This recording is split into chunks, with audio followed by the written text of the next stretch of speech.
I'm pretty impressed, actually, that there's an alignment of discourse between all the speakers that we have seen before. We have seen the Commission, we have seen the representatives, we have seen Siegfried basically putting it forward, and actually there is a real commitment to making this thing work. This thing, the fund, as you rightly said, which is actually not a fund, okay? That's a couple of misunderstandings and a couple of clarifications, I think, that I will try to actually walk you through. The fund is not a fund because a fund would be an established entity, capitalized, and they would then actually invest money. That is not the case. FC is actually a guarantee line within the balance sheet of EIB. And the task for FC, for the Strategic Infrastructure Fund, is to actually deliver loans and guarantees and equity products. So that is financial instruments. So that is actually what the bank is supposed to do, and that is European Investment Bank. We have the money from the Commission, we have the money from our own funds, and now we need to do something with it. And we heard about this massive expectation that was created, the 315 billion of induced investment. I mean, I could normally now go through the numbers again, and I could talk about the 52 projects, because 2 actually didn't happen. I could talk about the 80 billion of enhanced investments that we already have. But instead doing that, I will actually give you a slight insight of my personal life, okay? I'm actually heading a unit which is in charge of structured finance over 20 countries in Europe. Structured finance is something where we really go into private investments, where we go into projects that have higher risk profile, into PPPs, into project finance, and they are actually across all sectors. So they are like wind, energy, transmission, they're transport, like airports, roads, tunnels, there's gas transmission, all this type of things that can be financed, and that can be financed on an asset base. Meaning that we finance an asset, and that actually the asset is going to somehow pay back whatever the private side invested in that. Now, that has been a pretty marginal business until like 3 years ago. We have done, and you may know that, a lot of project finance in the UK area. And in the past we have done so also Portugal, Spain. But that is quite limited. France a little bit, Belgium, Holland also a little bit. Now, with Juncker, what are we asked to do? We are asked to actually increase private investments in order to overcome this famous investment gap. So what does it really mean? Where do we find these projects? Where we have private investments into infrastructure. The question about the country roads that we heard before, is that a typical Juncker project? It is not. Because if there is a public body who is actually promoting an infrastructure, they could go to capital markets, they could have a normal loan from whoever, also EIB, including EIB, because that was and still is one of our core businesses, giving money to actually eligible infrastructures. But what Juncker is supposed to do is, first of all, additionality, so we need to do something more. The additionality is defined by taking more risk than we would usually do. Do we throw overboard all our principles? As a bank, as an institution, we have a balance sheet to defend, we have a AAA rating that we need to defend, because that is actually the source for our cheap funding that we can pass on to our customers. No, we cannot. Actually, it is the opposite. We will take more risk, but we will be extremely careful defining these risks and actually evaluating this and saying, okay, we want to take that, but we want to take it with our eyes open, our both eyes open. So risk is something that is in the heart of our preoccupations right now, but we need to find projects that also have this risk. So where do you find these risks? We have a couple of windows where we want to go. The infrastructure window is most certainly quite prominent because you have a lot of projects that are actually needed in Europe for infrastructure investments. And I quite like the story about the list that Romania submitted. And I can tell you we have been involved in the establishment of the initial lists for quite a bit of countries. And I can tell you that the process was exactly the same for quasi all of them. There was money, 315 billion, fine. People saying, I need to get my hand on the cash. So how do people do that? They say, okay, the more projects I have, the better my chances are to get my hands on this cash. And then you had other countries, like AAA rated countries, German speaking, quite big, between France and Poland. And they actually say we don't need that because we have enough money. And it's very good that actually cash goes where it is needed. Then you had countries that are a little bit more south that actually said, yes, I want to have even more of that. And they came up with huge amounts of projects. And they put everything in there, everything they could dream of. The white elephants of this world. I mean, the mega tunnels that have been planned for 40 years have never been done because they're just not economic, because they're just bad projects, much too expensive. Nobody would ever pay for that. And actually then, there was also a question, could EIB help us actually finding these projects? And we said, no. I mean, come on, guys, this is your projects. We want to finance that. And our interlocutors at that point in time were finance ministers. Finance ministers also discovered that they actually have no clue where the projects are. So they asked us, where should we call? And we said, well, look, guys, you have transport ministries, you have energy ministers, you have all this type of things. We can give you the phone numbers, and you call. So what you see is that actually national planning of investment is quite a difficult thing.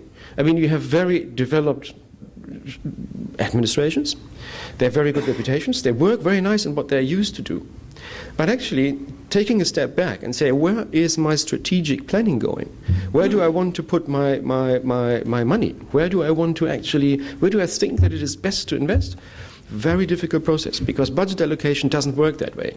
You have your budget, you fight for it every year, and then you basically go and try to protect that and try to invest it somehow, get more to please your voters, do this type of things, and then according to political preferences, money goes either into kindergartens or it goes into roads, and roads actually are not particularly sexy.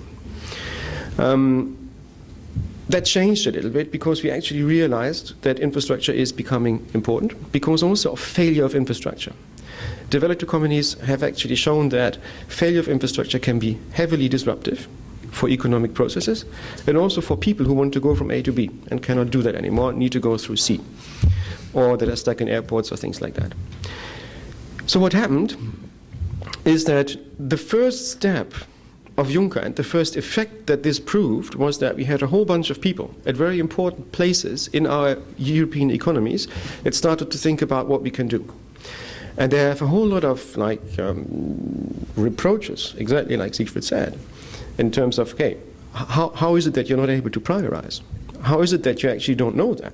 And people start to do that, and actually the flow starts to come in now with real projects.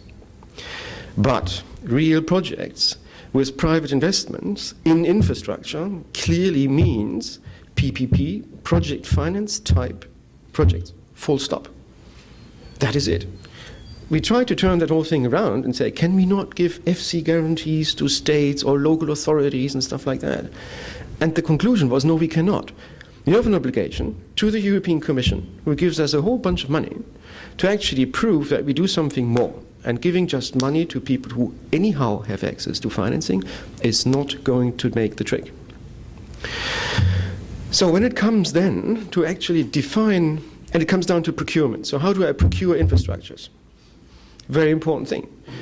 It's a different sort of procurement. I buy 2 kilometers of road, I buy an airport, an extension, a runway, things like that, or I actually go and have organized competition to have private partners coming in, doing infrastructures, and actually bring private capital and private financial discipline into that type of game. Now, if we talk about project finance PPPs, this is something that has been heavily burned in the past. Every country has made its bad experiences with it. A lot of countries have also made positive experiences. There are currently, and also because of Juncker, in a lot of countries, strategic think tanks put in place in order to see how we can overcome the shortfalls of the past and do something better in the future. Now, we have seen countries like Slovakia progressing extremely well on that. taking on board the financial instruments idea, establishing like an investment bank arm of the National Promotional Bank, beefing up the relevant PPP departments and transport ministries and finance ministries, and actually being able to organize effective competition. And that is not a question of having the money, spending it, and if I don't have it, I need to go for PPPs. No, that's not the point. Even Germany is currently running the biggest privately financed investment programs on road, 14 billion, 11 projects over Europe. They have the money, they could have the cash easier, but they actually choose to involve private sector because of efficiency, because of acceleration of investment, and because ultimately value for the public side. Now, that is only one aspect of what Juncker is supposed to do and where the projects are lying. Why don't we have this in Romania? A very valid question. Why don't we have actually more Juncker projects in Romania? Let's have a look at what the Juncker projects are in other countries. We also go for new stuff. New stuff means smaller, riskier, new sectors. Give you an example. Our team is used to big infrastructures, and we closed a motorway at the beginning of the year. But in parallel, we worked on a biogas production in Denmark, small facility, investment like 30 million. And we looked at it directly because it was a pilot project that actually is leading the way.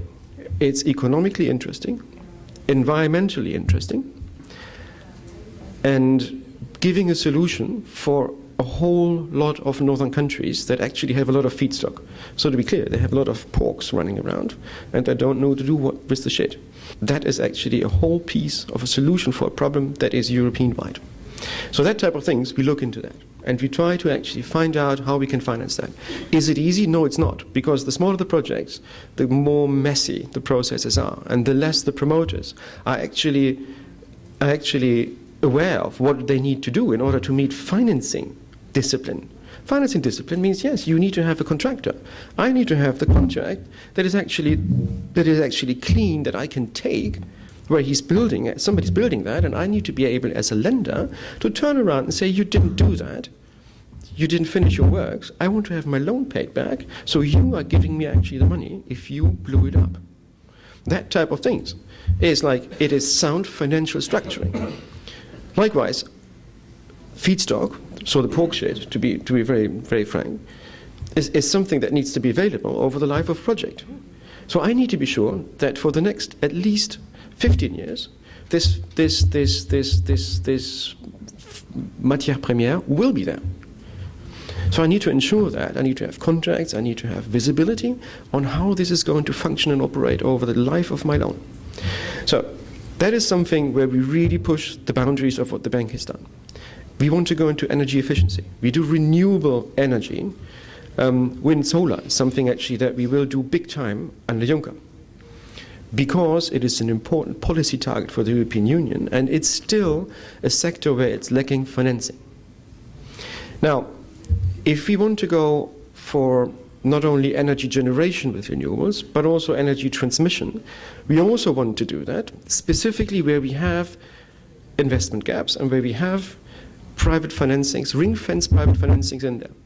Of course, we try to complement the European Union's policy for the projects of common interest, so these bottlenecks where we want to go for interconnectors. We could have some also concerned in Romania. But what we need, again, is for energy projects, a regulatory environment that is actually allowing us to have a long-term view on our financing. There has been a track record, which is not particularly successful in this country, to maintain a stable regulatory background for renewable energy. And there's always this tendency that they become, especially for first movers, very much expensive over time. And you will need to think about how you adjust it over time. But retroactively changing regulation is something that destroys the capacity of investors to commit funds into a specific sector. So that is something that we need to be aware of. That is something where we see markets in Europe where Juncker can really make a difference.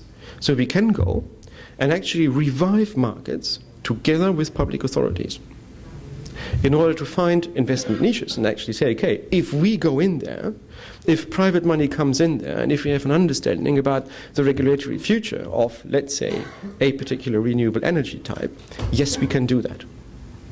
But again, we need sound projects. They may be risky, but still they need to be thought through in a very sound way.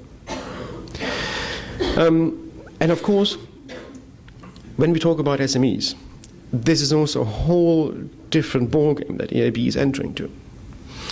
EIB wants to go down not only the big corporates that we have usually financed, but also the smaller corporates, mid-caps. We want to do them directly without, and that is very important, without destroying a local banking market and pushing existing banks out of what they are doing. So we need to find that, we need to find the counterparts, and we need to find the counterparts who have projects that are eligible for us. Typically, a corporate loan is for research and development purposes. But we need to find corporates that are carrying out significant research and development investments. So that is our task. That is where we are looking for. And we actually rely also on you to bring projects, to contact EIB and actually ask. There's a couple of things that will happen and that are not very positive when you come to us. And we also might say, no, this is not a Juncker project. We also might say, we have a partner bank and you should go and see them because it is much too small for us. Because the bank is only 3,000 people. And we cannot deal with, we're having no outlets. We're having Flavio and his team here, but they will probably not, really be like a very small scale business. They will not do that. So we are relying for a certain type of business on partner institutions. So these partner institutions will form a second leg or third leg or however you want it of also our Juncker activities. The important thing is that we will have a risk-taking capacity to help partner institutions taking more risks. So if you see that, it's not that we hide behind banks, but on the opposite, we are coming and giving them the opportunity to themselves take more risk because we get things off their balance sheet. We of course do that together with our colleagues from European Investment Fund who are specialized in taking risks off balance sheet by banks. And I think to give you, and I'm very happy that we have a representative of the corporate business this afternoon in one of the sessions. And if I'm allowed to come back 1 second on the advisory hub and what you said to that, this is super abstract. What does it mean, advisory hub? I mean, that is something, when we talked in the beginning, or when I talked in the beginning about we need to have good projects, prepared projects that are procured in a certain manner. That is not easy. That is actually something that is quite complex. And we have, on all countries that we are active in, we have the demand of public sides who could guide us through that, who could help us. And it was quite early on defined as something where EIB was instructed, could you please do that, because we have the sort of advisory capacity already in-house. We have Jaspers on trying to actually define projects. We have PPP units that actually help. We had the Jessica funds that were actually already on the spot doing also some type of advisory. And now actually we give a promise and we say, yes, we want to be available to everybody to prepare their projects and channel the demand into the Juncker Plan. We will not be able to hold this promise right now because it is huge to weld this thing together, and we have not the resources to actually accompany every single project. But structurally, the bank is an open platform where competence is present, and we try to give it to our customers as much as we can. To end my intervention here is that it may be a little bit confusing. It may be that you got the impression that it is difficult for us. And yes, it is difficult. EIB is a changing animal, and Juncker Plan pushes us into the risk-taking business and is changing our philosophy. We are changing our staff structure, we are changing our skill sets, we are completely changing our philosophy, and we are, I think, becoming much more practical, much more beneficiary to our partners and to our shareholders. That is something that we need help, and where we look to make this initiative really a common success. I'm pretty certain that in a couple of countries we will take time. I fully agree with Siegfried again that we need to have more time than just the 3 years to make real good projects come through in difficult countries. I'm also certain that this is not a one-off. If you see the direction in which EIB goes, it is clearly indicating this is here to stay. So Juncker will most probably not be called Juncker anymore in 3 years' time, but it will be there. And EIB will be there to accompany you, your projects, and these countries in hopefully a more investing future. Thank you very much. Thank you, Mr. Woitok.